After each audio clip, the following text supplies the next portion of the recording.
In the light of documentary evidence available on record, learned counsel for the appellant invited attention of this court to the specific finding recorded by the tribunal, where it is said that the appellant, having failed to produce any record beyond 15th April 2003, thus suppressed the relevant evidence, hence the liability stopped. It was argued that the tribunal, by making such an observation, clearly fell into an error once the relevant record of vehicle movement register was made available up to 31/5/2003. The submission put forth was clearly, carefully analyzed in the light of material placed on record. It is seen that photocopy of the agreement between the appellant and the owner, that is respondent number 2, placed on record, indicates that the offending vehicle had come in the operation of appellant under an agreement para. Insofar as the operation of vehicle as on 21/4/2003 is concerned, there is no specific denial in the written statement by making a mention to the agreement and date and of its validity. If any agreement between the appellant and owner of the offending vehicle had overrun its validity period as on the date of accident, there was no reason as to why such a fact who not find mention in para 24 of the written statement. The denial of liability in paragraphs 37 and 38 also does not make a mention of the agreement which existed between appellant and owner of the vehicle. This clearly goes to indicate that the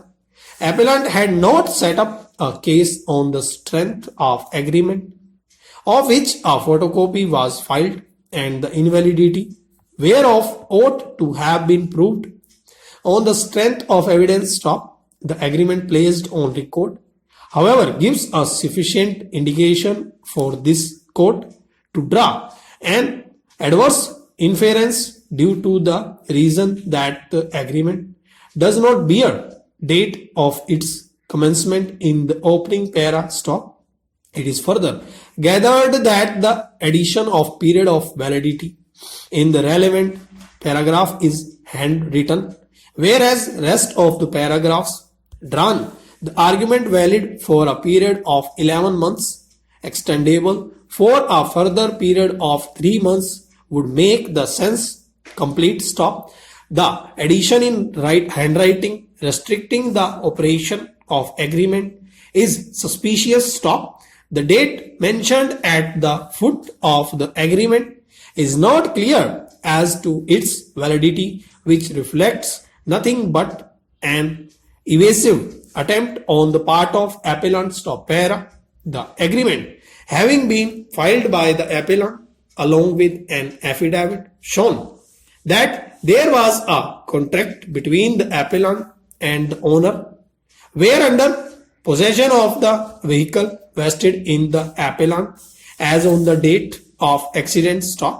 The appellant had also placed on record a photocopy of the vehicle movement register, which was handwritten, but photocopy of the document which contains a resembling number of the vehicle involved was not found admissible and was also not proved by the appellant. Objection as regards the possession of the vehicle under a contract in the facts and circumstances of the case cannot be disbelieved even if the finding recorded by the tribunal is found to be erroneous. This court, while exercising the appellate jurisdiction under section 173 of Motor Vehicles Act, is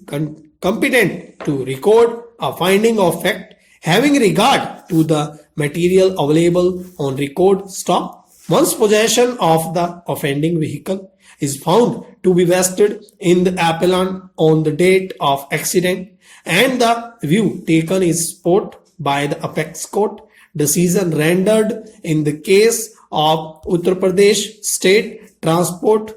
Road Corporation versus Kusum and others 2010, 8 SCC 238. The question that crops up is as to the extent of liability that can be fixed upon the appellant stop from the perusal of agreement. It is further evident that the appellant has secured liability on his part by incorporating an indemnity clause in respect of the negligent acts of the driver plying the vehicle stop. Thus, it is open to the appellant to claim from the owner any loss that would arise out of negligent acts of the driver stop.